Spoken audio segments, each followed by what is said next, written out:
to panic or get scared, but I have to blow the whistle on what's going on, and I have to share the truth about what's going on with the coronavirus, okay?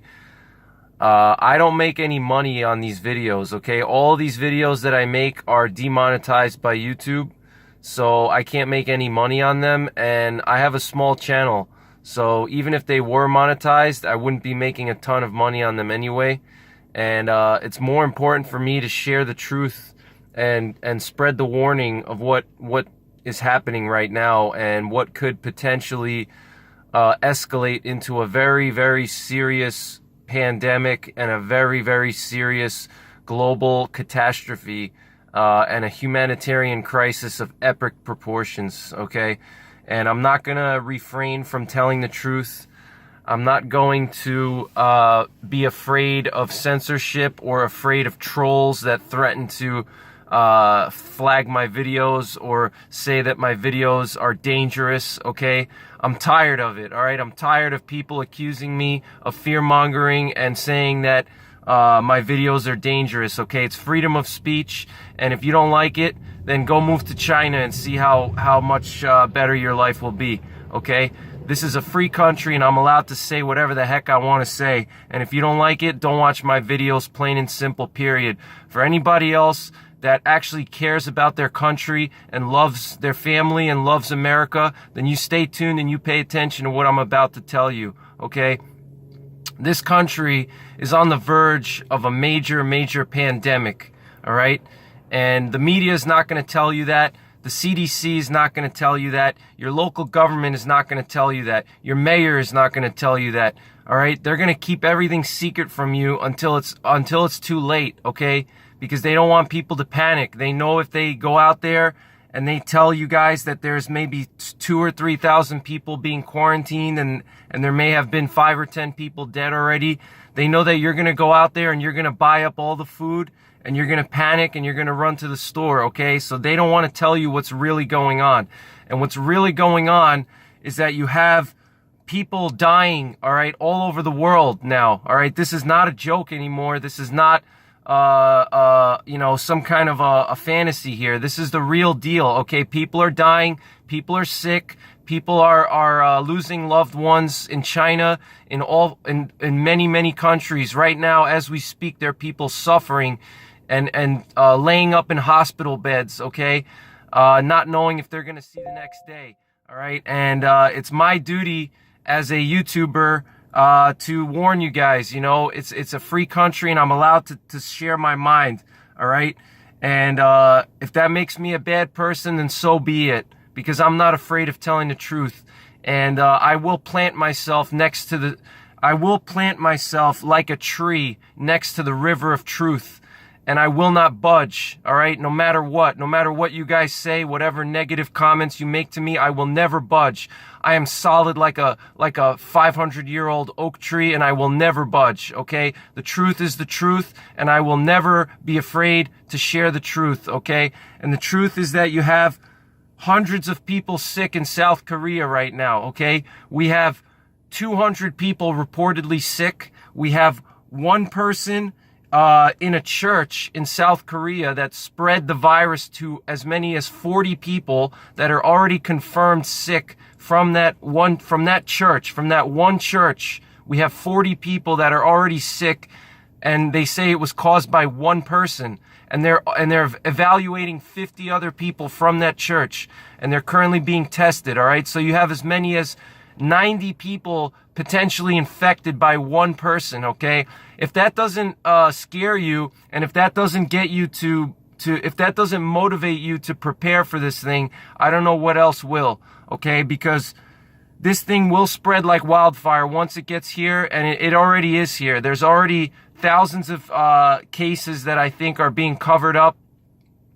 You know, the government is not going to tell you until it's too late. And by then, it's going to be too late for you to buy supplies and get what you need, because everybody else is going to be buying it up. And it's all going to be, sold off already. And you're not going to have anything for your family. So please take the time now to get supplies that you need, okay? Do not waste your money on N95 masks.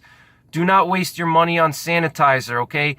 You can, I'm not saying not to buy that, okay? Buy that if you have the money, buy it. But more importantly, make sure you have enough food. Make sure you have water, clean water, okay? If you can't buy the water, make sure there's a place you can get water close by to where you live. Make sure you have enough medical supplies. Make sure you have sanitation supplies, all right? Basic things, toothpaste, toothbrushes, a place where you can bury your waste, garbage bags. You need to think about all these things, because if we go into a martial law state, and if this country goes into a state of martial law, it's going to be too late for you to start stocking up on supplies at that point, all right? And the government and the military, they're not going to tell you what they know, because they know that you're going to go out to the store and you're going to start buying everything up. And people are going to start panicking, and people are not going to go to work, and people are not going to, do tourism, okay? So they're going to try to control this panic as much as possible, and they're going to wait until the last minute to share the information with you. And by the time they tell you, it's going to be too late, okay? And I personally am extremely concerned about what's going on right now in South Korea. We have 200 people confirmed in South Korea. We have 100 people in Japan confirmed. We have 4 deaths in Iran already. We have a confirmed case in Israel and Lebanon, okay? Guys, this virus is spreading all over the world, okay? People are dying all over the world. And it's just a matter of time before it comes to the U.S., if it's not already here, okay? If anything, it's probably already establishing itself right here as we speak, because, oh wow, there's actually some bald eagles over here. I wish I could show you guys, but I can't zoom in. There's a pair of bald eagles right by where I'm filming. I'm actually right by the Hudson River here. I don't know if you guys can see, but there's some bald eagles out there. But, anyway, what I wanted to say was, take the...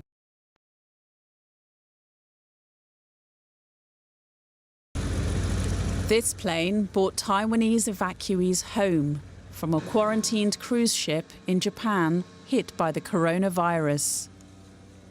While their plane and all luggage gets a thorough disinfection, the evacuees will be isolated for another 2 weeks. These precautions are the new normal in the fight to contain the coronavirus.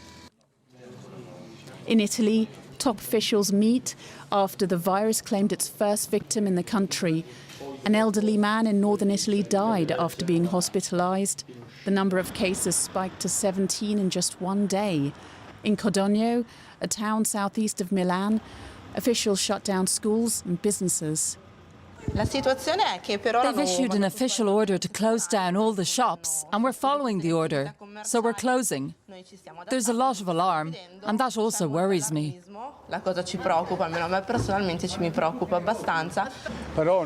We are old and very concerned. I am 76 years old. I live on my own. I really don't know what to do.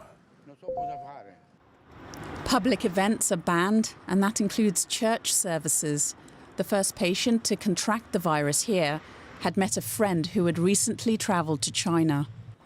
But the World Health Organization is worried about another trend they have spotted in the latest infections.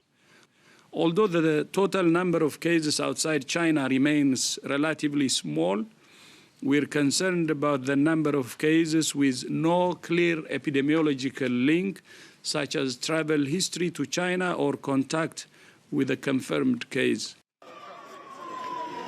In Ukraine, local residents blocked buses with passengers evacuated from China. These scenes prompted President Zelensky to give his fellow citizens a dressing down on television. These are our Ukrainians. They're not sick with plague. They don't have horns and hooves. They are ordinary, normal people. He promised that the organisers of the blockade would be prosecuted. Authorities are working to contain the fear of the virus as well as its spread. For more, I'm joined by virologist Martin Sturmer in Frankfurt. Professor Sturmer, thanks for joining me. The Director General of the WHO, as we just heard in that report, has said they're concerned. Starting off with our big story, the coronavirus outbreak. Italy has reported its second death due to the coronavirus. The death has been reported in the northern region of Lombardy, which has been hard hit by the virus. Over in the Lombardy province, 15 people have tested positive. Earlier today, Italy had reported the first European casualty from the coronavirus outbreak. 78-year-old Adriano Trevisan was hospitalized 10 days ago for a completely unrelated health condition. He was diagnosed with coronavirus based on preliminary tests. But before a definitive confirmation could have been made, he passed away. Adriano hailed from the Veneto region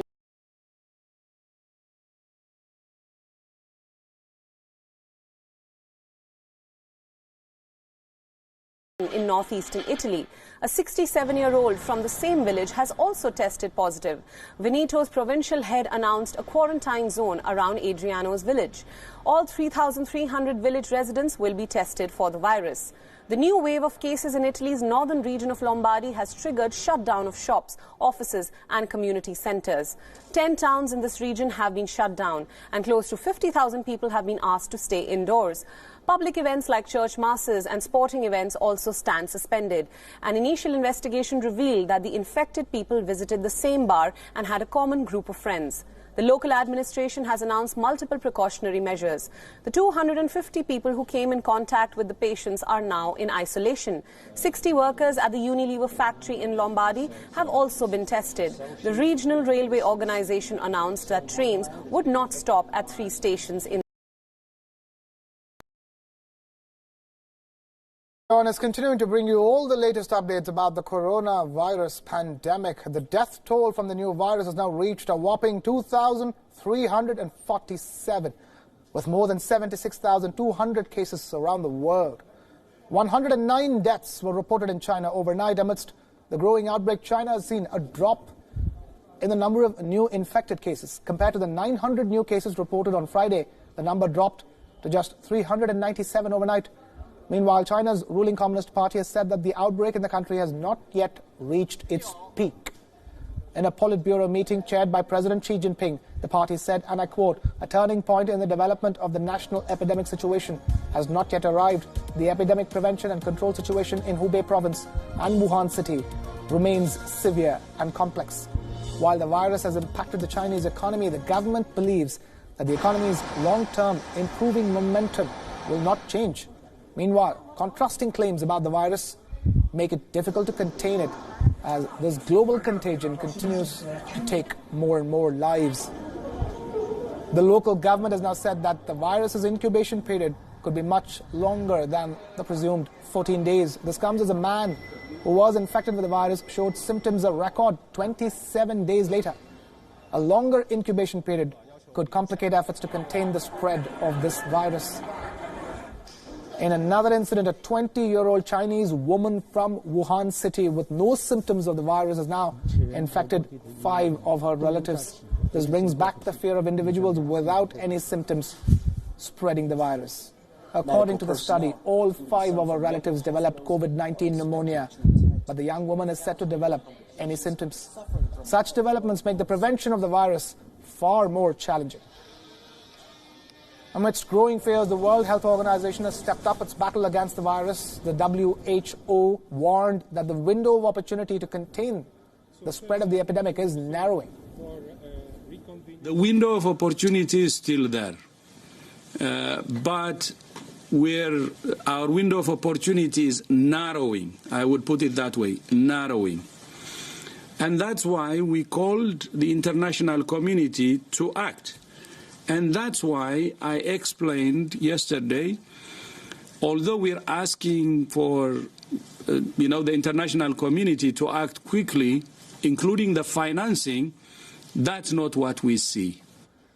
This comes as new cases are reported in Iran, Lebanon, and South Korea. In fact, the latest individual to contract the disease in Iran is the mayor of District 13 of the capital, Tehran. 26 other countries have reported more than 1,000 cases and 8 deaths.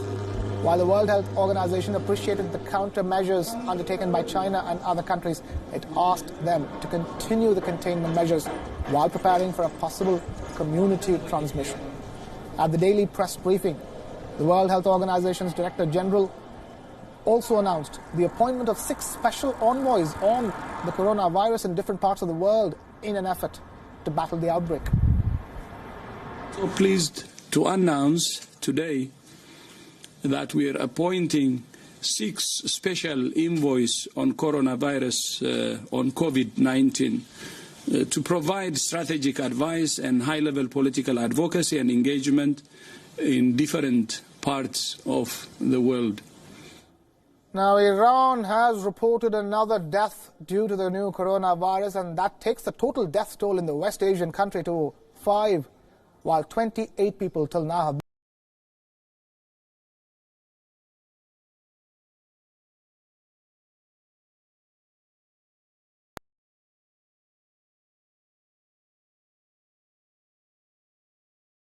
Health officials seem to think it is only a matter of time until the coronavirus starts to spread through communities here in the United States.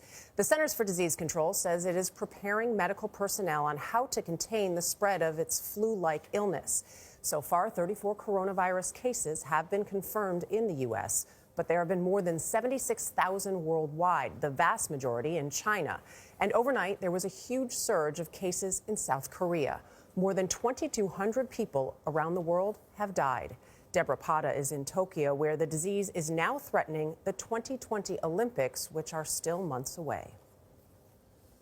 Good morning. Japan has been at pains to stress that the Summer Olympics will not be disrupted by the coronavirus outbreak, but they've come under fire for mismanaging the quarantine on the Diamond Princess.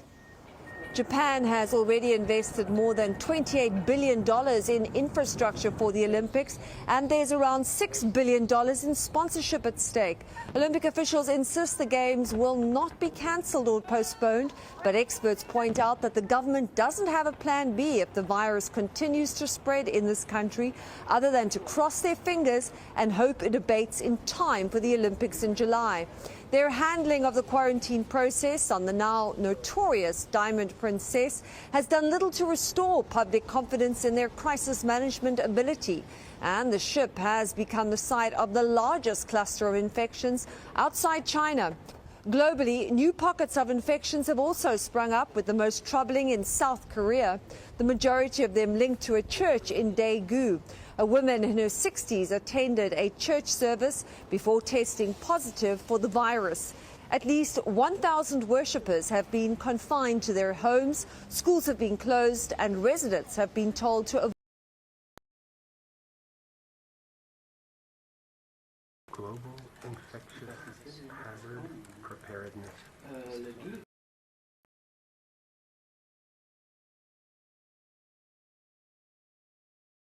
Seema, can you tell us what else you know at this stage? Well, we do know that there has been a second victim on Saturday morning. The authorities said a 75-year-old woman is said to have died in the northern region of Lombardy. There are supposed to be some 36 cases now in that region, as well as 9 cases in the Veneto region, also in northern Italy. That's the region where that 78-year-old man is said to have died on Friday. Now, a dozen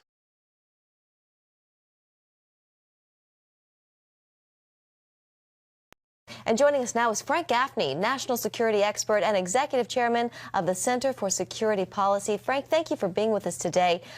Your thoughts on China and how it is handling this whole crisis? It's gone from bad to worse, I think. What we're seeing is China is engaged in a massive disinformation operation. It is dissembling, I think, about both the magnitude of the affliction on its own people and the threat that it represents to the rest of us. This is something that has been going on now since the beginning of December. And just as one particularly stunning insight into the problem, the Chinese government, as I'm sure you know, withheld information about this virus outbreak from its own people for about 30 critical days. And during that time, they not only allowed millions of them to move around the country, disseminating it, but they even permitted a potluck dinner for 130,000 people to take place in Wuhan.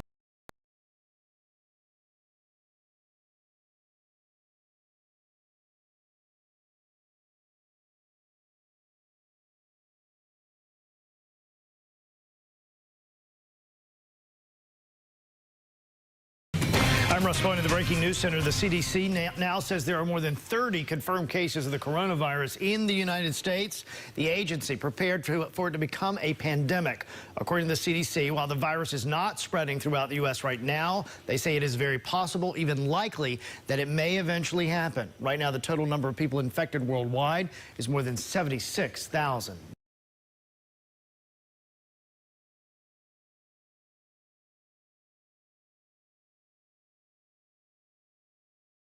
The coronavirus could become a pandemic. Federal health officials are saying that and preparing for it.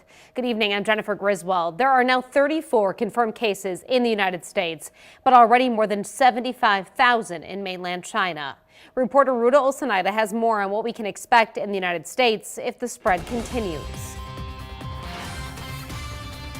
Although the Centers for Disease Control is taking aggressive precautions to stop the spread of the coronavirus, the disease is not yet going away. And so we really need to be taking those plans out, dusting them off, and taking a look at those and saying, you know, what are we going to do here a few months down the road where we may see this in our communities and being spread from person to person.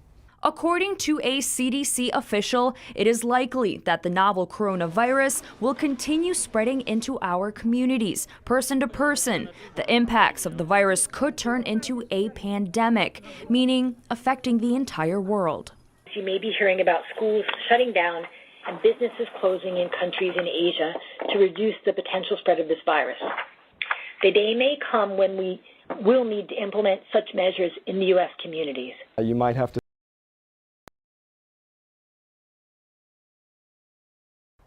As more cases of the virus are confirmed, the CDC announces it is preparing for the worst-case scenario. Federal officials are now acting to handle a potential coronavirus outbreak in the United States. Eyewitness News reporter Sharon Coe explains the new plan of action. Federal health officials are doing everything they can to slow the spread of coronavirus in the United States. Today in a news conference, leaders emphasized the risk in the U.S. remains low, but they're not ruling out the chance the virus can spread further.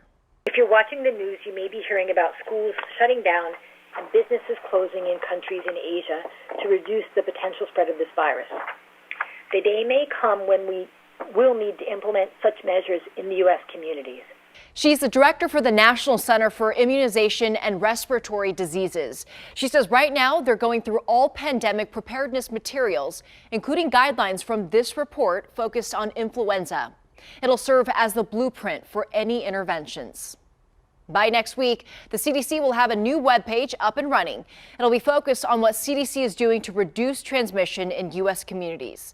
Sharon Coe, KENS 5, Eyewitness News.